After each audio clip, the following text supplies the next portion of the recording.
നമസ്തേ. കേരളക്കാരെ Modi government NRC പ്രാബല്യത്തിൽ വരുത്താൻ പോകുന്നു. ധൈര്യമുണ്ടോ കേരളത്തിൽ നടപ്പാക്കില്ല എന്ന ബഡായി പറയാൻ, പ്രമേയം പാസാക്കാൻ കടിച്ച പാമ്പിനെ കൊണ്ട് വിഷമിറക്കിക്കും? ഈ വാർത്ത കാണുമ്പോൾ നിങ്ങൾക്കും സന്തോഷം തോന്നും. കാരണം മോദി സർക്കാർ NRCക്ക് വേണ്ടി എങ്ങനെ കളമൊരുക്കുന്നു എന്ന് കണ്ട് ശരിക്കും ആസ്വദിക്കുകയാണ്.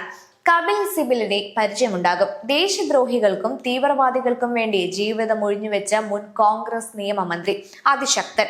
UPA സർക്കാരിന്റെ കാലത്ത് 2004-2014 വരെ സോണിയാഗാന്ധിയുടെ ആശ്രിതനായി സുപ്രീം കോടതിയെ നിയന്ത്രിച്ചിരുന്നയാൾ. ഇന്ത്യയുടെ അഡീഷണൽ സോളിസിറ്റർ ജനറൽ പദവിയും സുപ്രീം കോടതി ബാർ അസോസിയേഷൻ പ്രസിഡന്റ് പദവിയും അദ്ദേഹം വഹിച്ചിട്ടുണ്ട്. ഇദ്ദേഹം ചെയ്തൊരു ട്വീറ്റ് കണ്ടിരുന്നല്ലോ അല്ലേ? അദ്ദേഹം അതിൽ പറയുന്നത് പാസ്പോർട്ട് പൗരത്വത്തിന്റെ തെളിവല്ല എന്നും നാളെ സുപ്രീം കോടതിയിൽ വെച്ച് കാണാമെന്നാണ്. പാസ്പോർട്ട് ആക്ട് 1967 അന്ന് ഇന്ദിരാഗാന്ധിയുടെ കോൺഗ്രസ് സർക്കാർ പറഞ്ഞത് ഇന്ത്യൻ പൗരനല്ലാത്ത ആളുകൾക്കും പാസ്പോർട്ട് നൽകാവുന്നതാണ് എന്നാണ്. വീണ്ടും 2013 സോണിയ സർക്കാർ പാസ്പോർട്ട് പൗരത്വത്തിന്റെ തെളിവല്ല. അല്ല, കപിൽ സിബൽ എന്ന മുൻനിര അഭിഭാഷകനും നിരവധി തവണ MP-യും മുൻ കേന്ദ്രമന്ത്രിയുമാണ്. എന്നിട്ടും പാസ്പോർട്ട് മാത്രം പൗരത്വത്തിന്റെ തെളിവല്ലെന്ന് അദ്ദേഹത്തിന് അറിയില്ലേ? അടുത്തതായി സിബൽ ചോദിക്കുന്നു, ഏത് ഐഡന്റിറ്റി കാർഡാണ് പൗരത്വത്തിന്റെ തെളിവെന്ന്?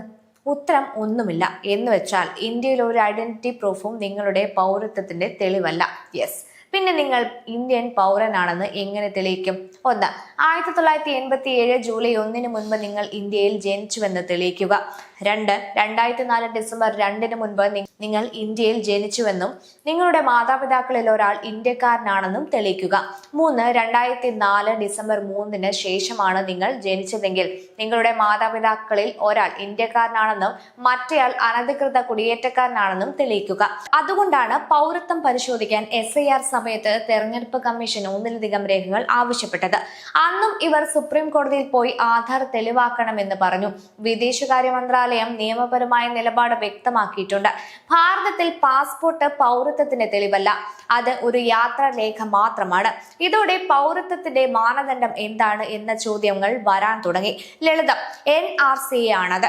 NRCയിൽ നിങ്ങളുടെ പേരുണ്ടെങ്കിൽ നിങ്ങൾ ഒരു പൗരനാണ്. എങ്ങനെ NRCയിൽ പേര് ചേർക്കും? കടലാസ് എന്തൊക്കെ കാണിക്കേണ്ടി വരും? ഏറ്റവും എളുപ്പത്തിൽ മാനദണ്ഡം പൂർത്തിയാക്കാൻ കഴിയുന്ന ചില രേഖകൾ. ഇതേ രേഖകൾ പൗരത്വത്തിന്റെ തെളിവ് കൂടിയാണ്. മുനിസിപ്പൽ അധികാരി നൽകിയ ജനന സർട്ടിഫിക്കറ്റ്, ജനന തീയതിയും സ്ഥലവും കാണിക്കുന്ന സ്കൂൾ ലിവിംഗ് സർട്ടിഫിക്കറ്റ് അല്ലെങ്കിൽ മെട്രിക്കുലേഷൻ സർട്ടിഫിക്കറ്റ്, സംസ്ഥാന സർക്കാർ നൽകിയ ഡൊമിസൈൽ സർട്ടിഫിക്കറ്റ്, പൗരത്വ സർട്ടിഫിക്കറ്റ് അല്ലെങ്കിൽ നാച്ചുറലൈസേഷൻ സർട്ടിഫിക്കറ്റ്, രജിസ്ട്രേഷനിലൂടെയോ നാച്ചുറലൈസേഷനിലൂടെയോ പൗരത്വം നേടിയവർക്ക്. ആവശ്യമെങ്കിൽ മാതാപിതാക്കളുടെ ജനന സർട്ടിഫിക്കറ്റ്, വോട്ടർ പട്ടിക അല്ലെങ്കിൽ പൗരത്വ രേഖകൾ പോലെയുള്ള രേഖകൾ. ജനന തീയതിയെ ആശ്രയിച്ച് ആവശ്യമായ രേഖകളുടെ എണ്ണം മാറിയേക്കാം. അപ്പോൾ ഇനി നമ്മൾ എങ്ങോട്ടാണ് പോകുന്നത്? ഈ ചർച്ച ആരംഭിച്ചതിലൂടെ മോദി സർക്കാർ ഭാരതം മുഴുവൻ NRCക്കുള്ള ഒരുക്കങ്ങൾ തുടങ്ങി. SIR ഇതിനകം അടിത്തറ പാകിക്കഴിഞ്ഞു. ഇനി യഥാർത്ഥ NRCയുടെ സമയമാണ്. NRCക്ക് ശേഷം ഭാരതത്തിലെ ഓരോ യഥാർത്ഥ പൗരനും ഒരു പൗരത്വ ID കാർഡ് നൽകും. ഇത് ഇന്ത്യ മുന്നണിക്ക് മരണപ്രഹരമാണ്.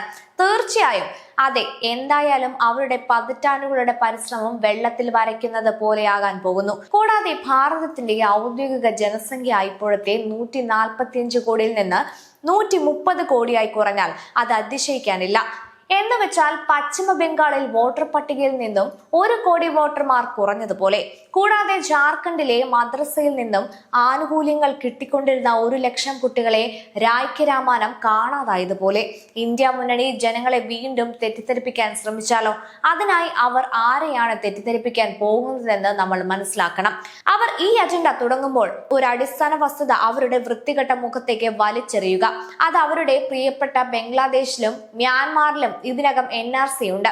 പൗരന്മാർക്ക് യൂണിക് ഐഡന്റിറ്റി നമ്പറുള്ള കാർഡുകൾ ലഭിക്കുന്നു. ബംഗ്ലാദേശിൽ പ്രശ്നമില്ലെങ്കിൽ പിന്നെ എന്തിനാണ് ഭാരതത്തിൽ പ്രശ്നം? NRC വന്നു കഴിഞ്ഞാൽ കാർഡില്ല, സേവനമില്ല, ആനുകൂല്യമില്ല, അനധികൃത കുടിയേറ്റക്കാർക്ക് വോട്ടില്ല. അടുത്ത ഘട്ടം നാടുകടത്തൽ. ഖതം, ടാറ്റ, ബൈ ബൈ. അമിത്ഷാജി വലിയ തിടുക്കത്തിലാണ്. 2029 മുൻപ് ഈ കുഴപ്പങ്ങളെല്ലാം തീർക്കണമെന്നാണ് അദ്ദേഹത്തിന്. ജൂലൈ 1 ശേഷം മോട്ടാഭായുടെ രൗദ്രാവതാരം നിങ്ങൾ കാണാൻ പോകുന്നതേയുള്ളൂ.